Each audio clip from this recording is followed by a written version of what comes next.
to the descendant of Mr. Thomas Cloma? Yes, sir.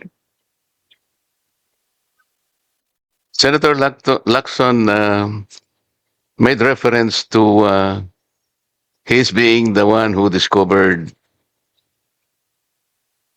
the what? Calayan Island Group or Calayan the Island Group. Spratlys? Was that supported by reliable accounts, Colonel?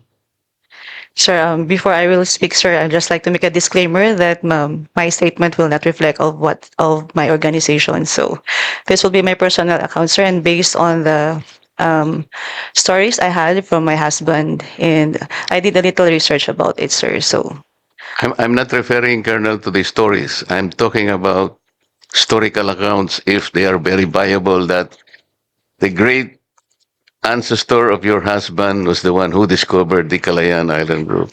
Is um, this supported by historical facts? I have seen and read some references about it, sir. Did you know, Madam, that, or Colonel, that when Mr. Thomas Cloma made a Freedom Declaration in 1956, several countries objected because, well, several countries like United Kingdom, the United States of America, China did also, Japan, Australia, and the Philippines. Did you know that? Based on my reading, sir, I only read countries like Vietnam, China, and France. Yes. Did you know that these countries objected to his declaration? Yes, sir. And there is a common ground, Colonel, why they objected. Do you know what the ground is? May you please enlighten me, sir, on that? Yes. Because according to the objectors, Kalayaan Island Group at that time is no longer treated as terra nullius, which means that Nobody's island, sir. it is not unoccupied and it was not undiscovered. Kaya po, Colonel, pati ang ating bansa vigorously objected. And that is why it is not correct to assume that he discovered it, because several other discoverers prior to his time. Do you know that in 1837, the United Kingdom already made a notification claim? Did you know that, Madam? And in 1933, the Japanese, or Japan, also made the same notice of claim, 1933. Prior to the declaration of Mr. Thomas Cloma in 1956, Japan already made a notice of claim. Meaning, marami na po talaga ang nakakita, nakadiscover ng Calayan Island Group. So, hindi po siya pwedeng mag-donate dahil inobjekan po ng ating bansa mismo. Do you know the representative of the Philippine government at that time when the objection was made? Alam po ninyo?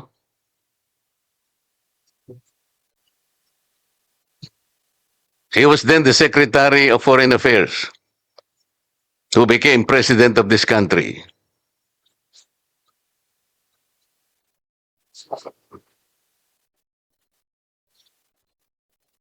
So, hindi po talaga pwede na siya yung nag-discover, Madam, on those grounds. And it is not correct that earlier it was reflected in the minutes of this commission, that President Ferdinand Marcos Sr. formalized it in Presidential Decree 1596. There is no record attesting to that. And there is no record also, Mr. Chair, that his donation was formalized by the arbitral ruling. That is not on record, Colonel, Mr. Chair. Just for the record, thank you very much.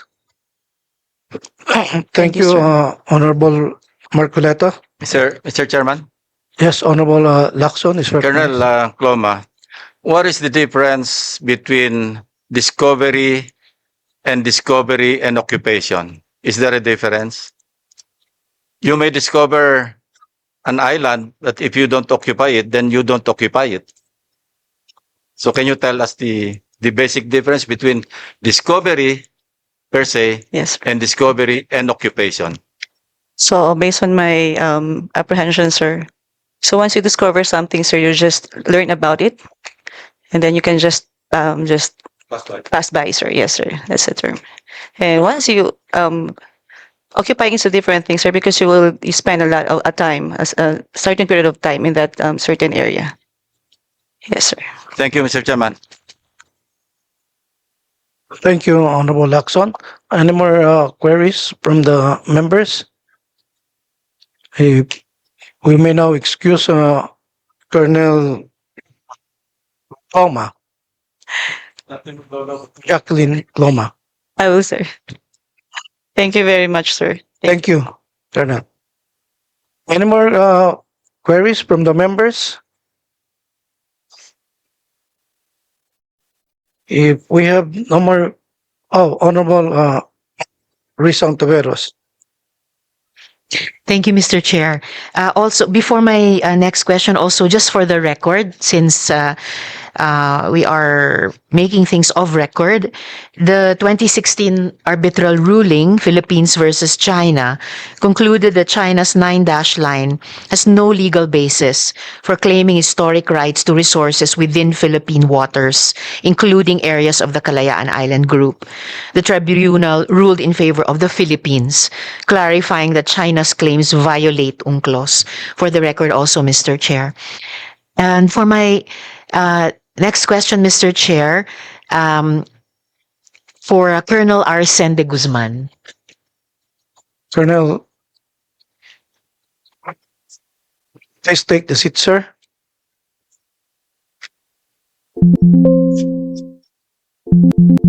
Magandang umaga po, Colonel. Good morning po, ma'am. Sir, parehong tanong lang tulad nung kina Generals Manalo at Gigantone. Gusto niyo po bang kunin ang pagkakataong ito, linawin sa komite yung unaccounted for increase sa SAL and worth 3,264,070, sir? Yes, ma'am. Good morning po muli, ma'am. Nag-increase po yan before, ma'am, dahil sa business na naitayo namin, ma'am. Pero itong huli, ma'am, ang pagkakakuan ko, ma'am, is medyo umabayan dahil doon sa loan, ma'am, na kinuan po namin. Niloan po na car loan, ma'am, and other loans, ma'am, na ginawa po namin ni Mrs. ko, ma'am. Salamat po, Colonel. So, pakisiguruhin na lang na kompleto yung ganong impormasyon tungkol sa inyong SALN, yung business, and the fact na may loans pa pala kayo. So, baka bumaba yung actual na amount dun po sa SALN ninyo. Muli, para lang malinaw at hindi na po kailangan itanong sa mga susunod na confirmation hearing, sir. Thank you, ma'am. Thank you, sir. Yun lang po tanong ko kay Colonel De Guzman, Mr. Chair.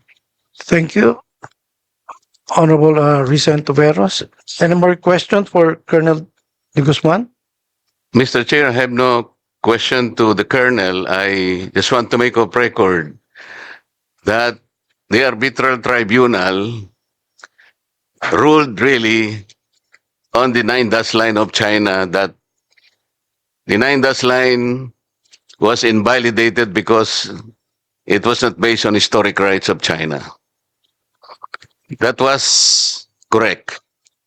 But the second premise of Senator Ontiveros is inaccurate because the arbitral tribunal did not rule on the Kalayaan Island Group because the Philippine government in its Philippine Memorial did not ask the tribunal to make judgment on that. Because the Kalayaan Island Group is a territory and the arbitral tribunal has no jurisdiction to pass upon on that. That is the record, Mr. Chair. Thank you.